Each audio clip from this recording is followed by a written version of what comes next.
Good morning, everybody. So I did, well, I'm not exactly here at the co-signee or the receiver, but I'm like 2 blocks away from them.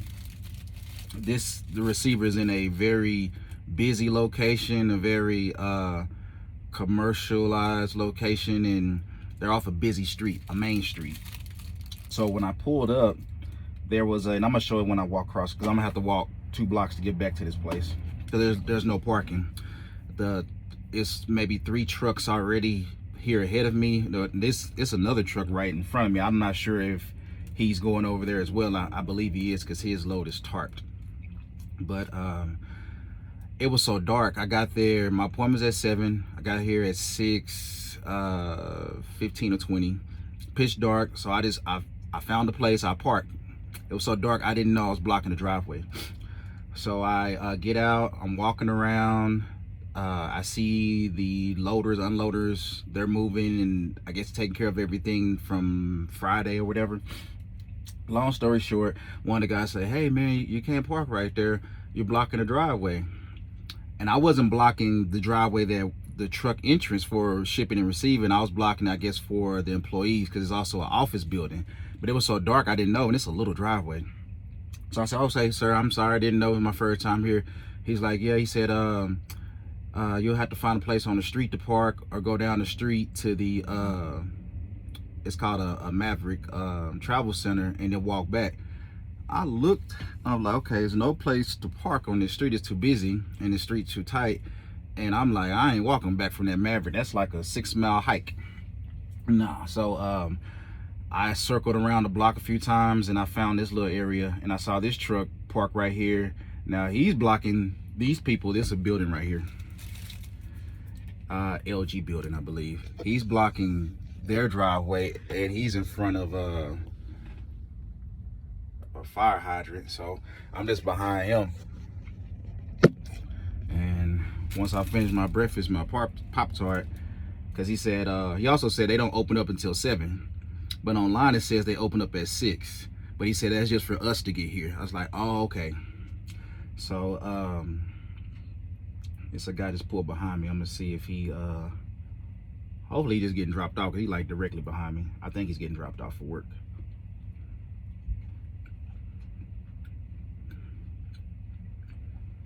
It's like, dude, why would you pull directly behind a semi truck and I can't see behind me?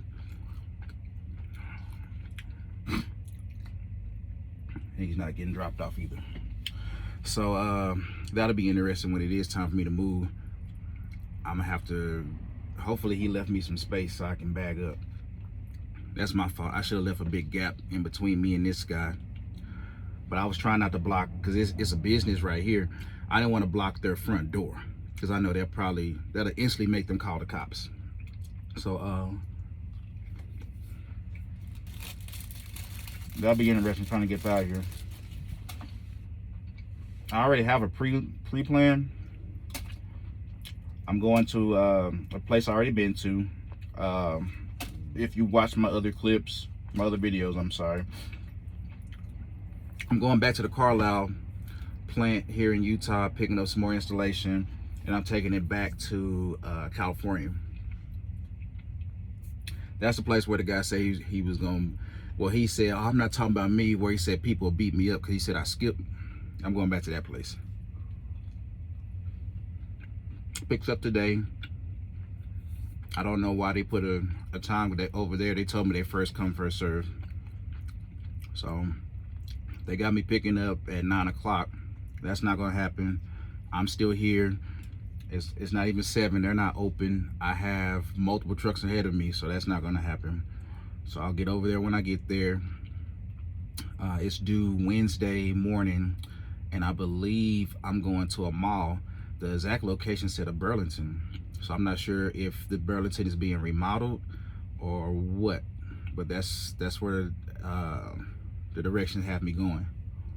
Once I get the paperwork, I'll call whoever's in charge and see if that's where they want me to go, or if that's just a meeting location. Because sometimes I notice Wylie will give me directions, and especially for a job site, and they just might be a general location where the contractor want to meet us.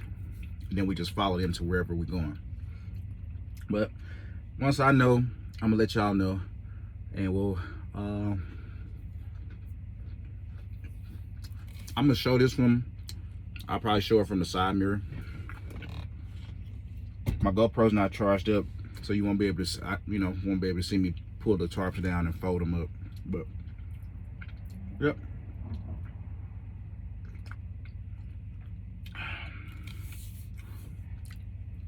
I'll get back when I have some more updates. It's about 6:47. I got a good walk to make, and I got to cross this busy street. So I do have enough room to get up out of here. But like, if I wasn't paying attention, while I'm always paying attention, where I see his car is literally right there, and it's small, so I wouldn't have been able to see that if I just would have backed up, not thinking somebody's behind me. Yeah, he's an idiot.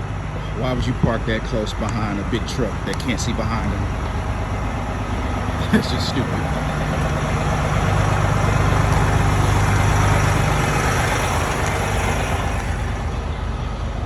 Mountains for days. I'm like a little kid when I see these mountains.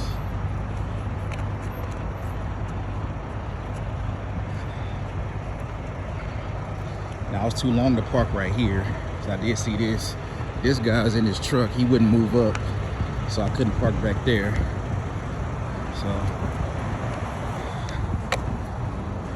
a little extra morning exercise. Nothing wrong with that. If anybody's been watching since my Snyder days, I used to walk all the time. This is nothing to me. And I didn't want to park in front of this building. I got the out of the stock cars. So this is one of the trucks. This is actually one of their company trucks. I don't know why they parked it right there.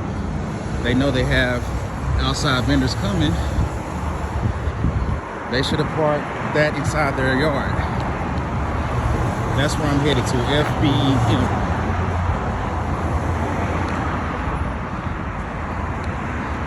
Got my camera going just in case I get ran over. Y'all my witnesses. Shit. Thing in my life! God! I'm moving on, Carter. And if you want to waste your life beating the shit out of Alex every time you see him, then you can just drop fucking dead.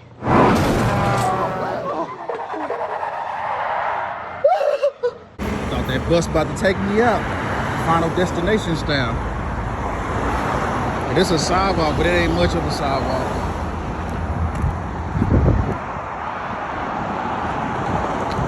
So that Peterbilt over there, that's who I parked in front of. I couldn't park behind them because I could see their driveway. But that's the little driveway that I was blocking, that I had to move from. I thought about turning up in here. I'm like, I can get in here, but it's gonna be hard to get out of here. And it's like a dead end. So that's where I was parked.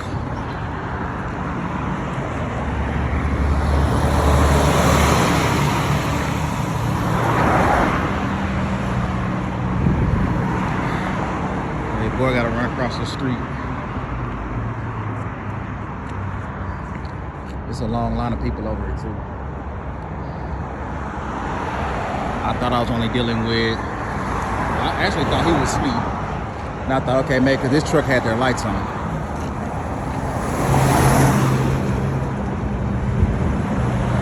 I'm gonna start recording because I need to run across the street. All right, guys, so I am checked in. Now, fans done. Let me go down here. I gotta go back to my truck.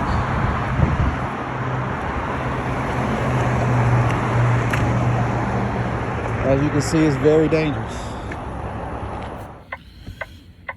Well, we're about to have some action. So the truck that was parked in front of me, that flatbed guy, he was going to the same place. The difference between his load and my load, wherever he got loaded up, they allowed him to put his straps on the product. So when we were sitting over here, he took his tarps off, but he still had securement on his load. Where I got loaded up in Arkansas, they told me under no circumstances can the straps touch the product. And you know, we had to put the tarp over the load, bungee it down, and throw the straps and edge protection over the tarp. So I'll have to take my tarps off over here. My unloader, his name is Miguel. He just texted me and told me as soon as that guy leaves that I'm good to pull in. This is a busy street. It's very tight. Okay, he's backing out now. I'm gonna flip it around so y'all can see. So he told me to pull straight in. I asked him if I had to back from the street. He's like, no, you don't have to. So I see I'm gonna pull straight in. Then I guess there's an area you pull up to, and I see this guy, he's backing out. And then I guess it's enough room to just pull straight out. So that's what we're about to do. And I'm gonna flip the camera so you can see.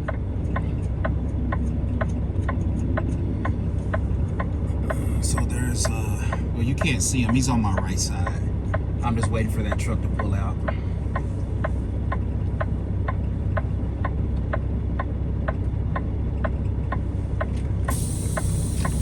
We can go ahead and cut these off and get set up.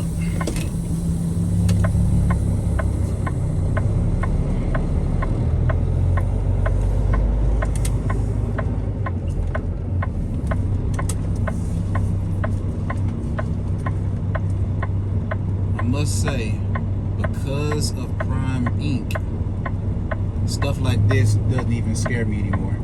Because to work at Prime, you're going to get sent to a lot of tight spots like this. It's just a busy street. I always hate busy streets.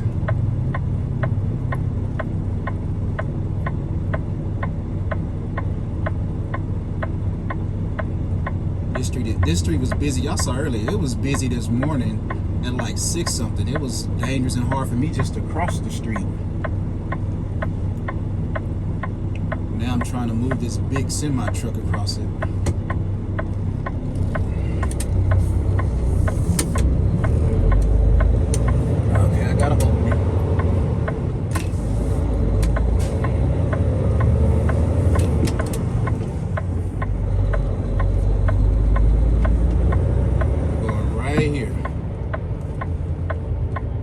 This should be fun. Come on, truck.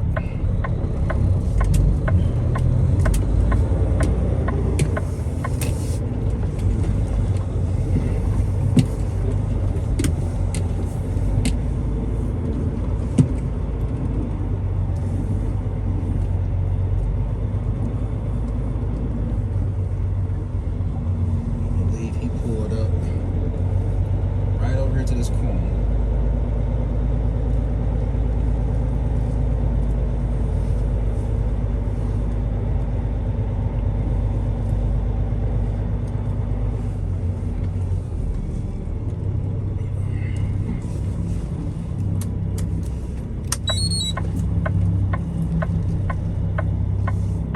Just trying to get a little straight.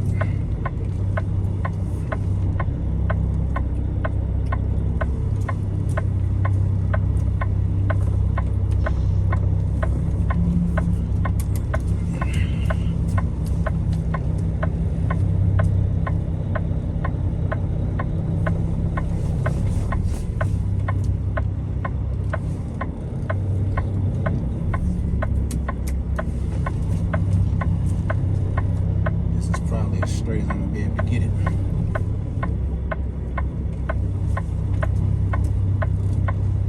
All right, everybody. Like I said, I've been here since 6:15. That's the time now. And now I'm just, he hadn't even took out the first pallet. So the reviews that I saw about this place, yeah, they are nice people, but they were like, oh, it's quick in and out. No, this is a long process and a slow process. It's not quick in and out, and it's very tight. And then this genius, he works here, and I'm not sure if he's on his break or what. He parks directly behind me. So like, dude, how do you expect me to get up out of here? Like, how in the world does he expect me to get out of here parking directly behind me? I don't understand it. This happened from those tarps, but this a work shirt anyway, so I'll just, if it won't come out, I have to get another one. Got it from Walmart. They like $20 from Walmart. But this, you know, what they be wanting is to wear long sleeve, high vis, reflective. So this is like a long, oh, and then another thing, I never got my split brake. I don't know, guys. This has turned out to be a nightmare day. I have enough time to get over there. I don't know how long that's going to take for that process. And then there is a TA and a Flying J literally down the street. I'm pretty sure EW Wylie wanted me to drive more today, but I can't. I mean, the truck is semi in my control. And I say that because, yeah, I'm holding the steering wheel, but weather, other vehicles, traffic conditions, road conditions, that's all out of my control. All I can do is control the steering wheel and cruise control, and, you know, my acceleration and braking and my engine brakes. I can't control this clock. I activated it and it never activated. It never paused my clock. So I'm gonna get over there maybe with 5 hours, and that's just me getting over there. It takes an hour. I'm an hour from there, and then it's gonna be a line because I've been there before. It was about 7 trucks ahead of me, and that's a whole process. So yeah, I'm not gonna make it out of Utah today. This load is due in California on Wednesday morning, so that just means all day Tuesday I'm just driving, basically. Once I get the paperwork from that place, I'm gonna call and see if I'm just meeting these people at this mall, or if that's where they want me to, or if that's where we're actually gonna do the unload. And if that's the case, I'll just park there, because otherwise I'll be late.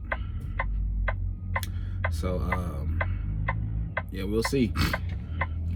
I'm primarily gonna be on I-15. Well, I have to take so I had to get back on I-15, go up to I-80, drop down into Thule, Utah.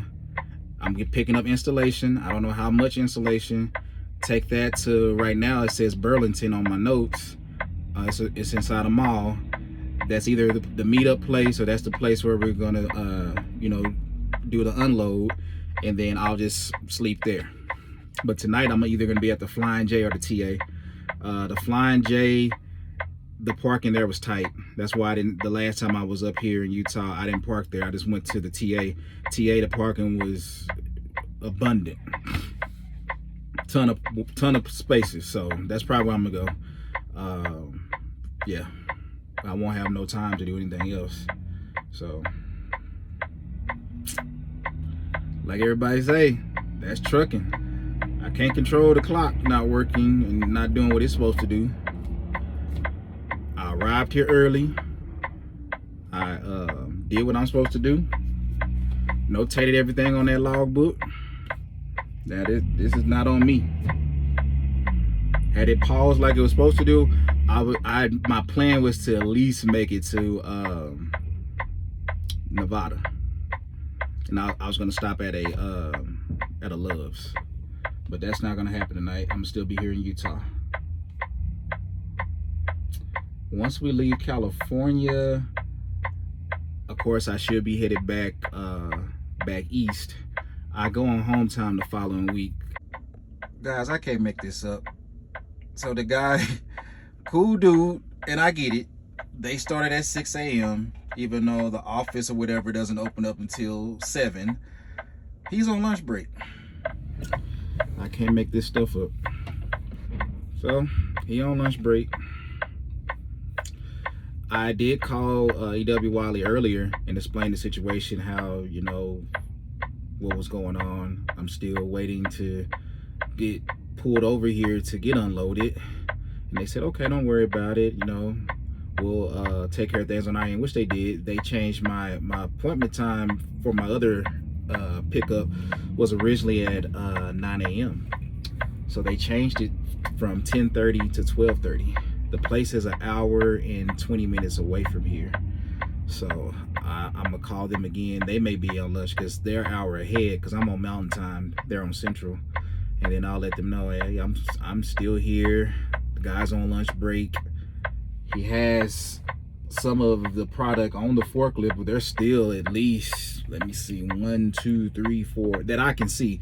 I believe it's 8 pallets still on the trailer, so there's no way I can make it over there by in the new window. So so this guy went on lunch break, so another guy came over here. The problem is he's so close, I can't move anyway. So this guy, he's unloading me now. That's why you see me shaking. But I think doing reefer has gotten me to the point where I'm no longer getting overworked over stuff that's out of my control. I care and I'm passionate about my job and about my time, but when stuff is out of your control, there's nothing you can do. I'm not about to worry myself over this. All I can do is just make sure the company knows that, hey, I got here early. However long this process takes, that's how long it's taking, and I'll make it over there to the shipper whenever I can. Oh, and then it's still, and my clock is still ticking down too. So I will have, well, I won't promise that. See, this is why we need personal conveyance. Now, you can have it to where we can't just activate it ourselves, to where we have to call it in, because it's gonna be cutting it close to me even just getting over there. Then that's a process. I'm gonna be in line. It's not like I'm gonna go over there and be the first one. So I gotta get in line, I gotta get loaded, I gotta do the securement, and then I have to make it to the nearest truck stop to scale it. All that takes time. If we had personal conveyance, that wouldn't be an issue. So here comes the new guy. Let me see what he's about to ask me. Oh, he didn't ask me nothing. He just went that way. Okay, so outside of, the trucks going 65, I mean, nothing I can do. The personal conveyance, if there was drivers that abused it, penalize them. Don't penalize everybody, because certain situations like this and others when you need it. So yeah, we'll see how the day transpires.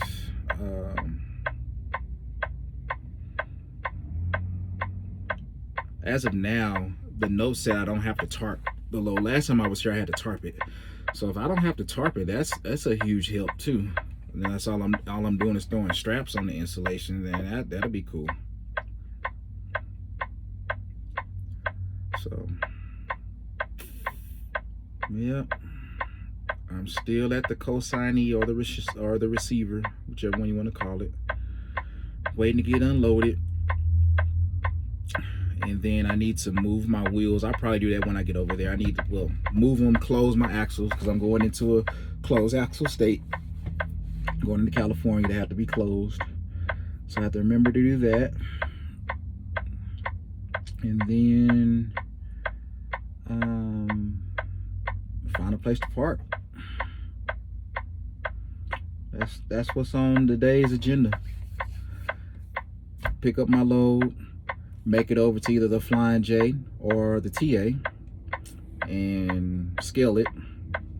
Find a place to park, take a shower, give me some food. That's what's on my agenda. Oh, so I will let y'all know when how all this works out.